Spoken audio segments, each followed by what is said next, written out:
effettivamente quando c'è una kermesse politica è l'occasione di dire effettivamente al governo che cosa sono i nostri obiettivi, perché spesso nonostante gli ingegneri siano chiamati magari dopo le emergenze o cose di questo genere, però sui tavoli decisionali spesso non ci siamo e questa è una cosa grave perché i tecnici vicini ai politici sono necessari, anche perché gli ingegneri sono veramente la spina dorsale della nostra economia.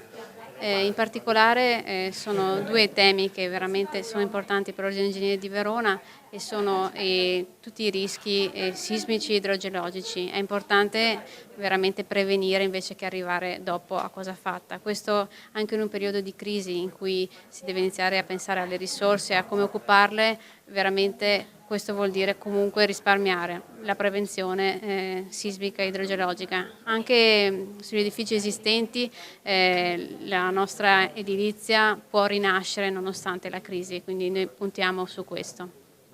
Quindi quello a cui voi puntate è un lavoro comune, un portare avanti assieme alle istituzioni, assieme al prossimo governo, portare avanti alcune tematiche che stanno a cuore agli ingegneri, ma soprattutto al Paese in generale. Esatto, sono argomenti importanti per il Paese, bisogna sensibilizzare anche i cittadini a questo e effettivamente siamo anche stufi di sentire sempre l'arrivare dopo, è ora di riuscire a pianificare prima perché è necessario.